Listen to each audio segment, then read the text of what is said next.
বাংলাদেশের সরকারি চাকরিজীবীদের জন্য আজকের এই মুহূর্তে এসেছে অত্যন্ত গুরুত্বপূর্ণ এবং দীর্ঘ প্রতীক্ষিত একটি খবর। নবম জাতীয় পে স্কেলে সরকারি কর্মচারীদের গৃহায়ন বা আবাসন সুবিধায় যে যুগান্তকারী পরিবর্তনের প্রস্তাব রয়েছে তার বিস্তারিত তথ্য এইমাত্র আমাদের হাতে এসেছে। পে কমিশনের একটি অত্যন্ত বিশ্বস্ত সূত্র এবং গৃহায়ন ও গণপূর্ত মন্ত্রণালয়ের ঘনিষ্ঠ মহল থেকে যে তথ্য সংগ্রহ করা হয়েছে তা রীতিমতো চমকে দেওয়ার মতো। বাড়ি ভাড়া ভাতা থেকে শুরু করে সরকারি গৃহহীন আবাসন প্রকল্প এবং ভাড়া বাড়ির বিশেষ সহায়তা, প্রতিটি বিষয়ে নতুন পে স্কেলে এমন কিছু পরিবর্তনের প্রস্তাব রয়েছে যা এর আগের কোনো পে স্কেলে ছিল না। বাংলাদেশের লক্ষাধিক সরকারি কর্মচারী যারা প্রতি মাসে বাড়ি ভাড়া দিতে গিয়ে হিমশিম খাচ্ছেন, যারা নিজের একটি বাড়ির স্বপ্ন দেখছেন কিন্তু সামর্থ্য নেই, যারা সরকারি আবাসনে জায়গা পাচ্ছেন না, তাদের সকলের জন্য আজকের এই তথ্য অত্যন্ত আশাব্যঞ্জক। তাই মনোযোগ দিয়ে পুরো প্রতিবেদনটি দেখুন, কারণ এই তথ্যগুলো আপনার জীবনের সঙ্গে সরাসরি সম্পর্কিত।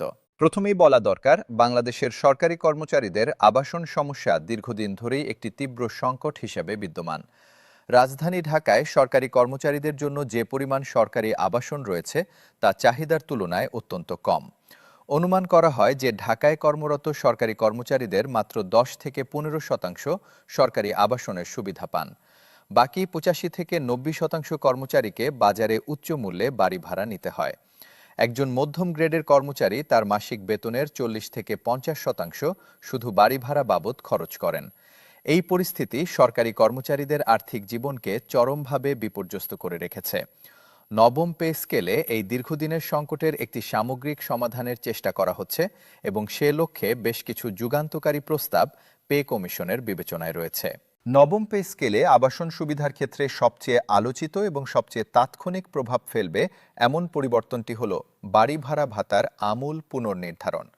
বর্তমানে সরকারি কর্মচারীরা তাদের গ্রেড অনুযায়ী মূল বেতনের 45% থেকে 84% পর্যন্ত বাড়ি ভাড়া ভাতা পান।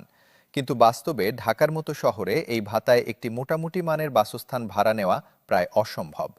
নবম পে স্কেলে বাড়ি ভাড়া ভাতার হার উল্লেখযোগ্যভাবে বাড়ানোর পাশাপাশি ঢাকা, চট্টগ্রাম, সিলেট, রাজশাহী, খুলনা এবং ময়মনসিংহ মহানগরীর জন্য আলাদা আলাদা হারে বাড়ি ভাড়া ভাতা নির্ধারণের প্রস্তাব রয়েছে।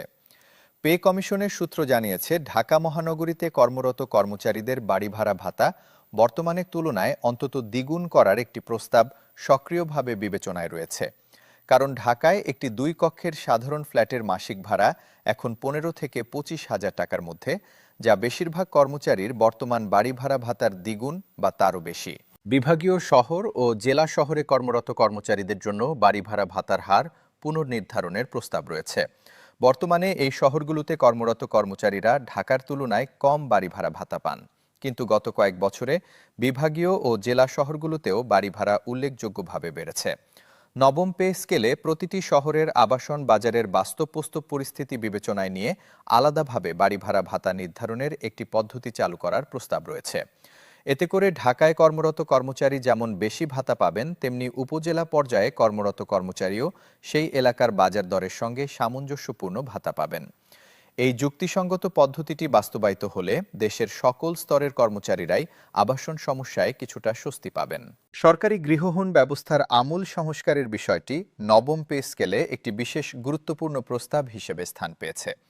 বর্তমানে সরকারি কর্মচারীরা হাউস বিল্ডিং ফাইন্যান্স কর্পোরেশন বা গৃহ নির্মাণ অর্থায়ন কর্পোরেশন থেকে গৃহহীন নিতে পারেন, কিন্তু এই ঋণের সুদের হার ও শর্তাবলী অনেক ক্ষেত্রে সাধারণ কর্মচারীদের জন্য সুবিধাজনক নয়।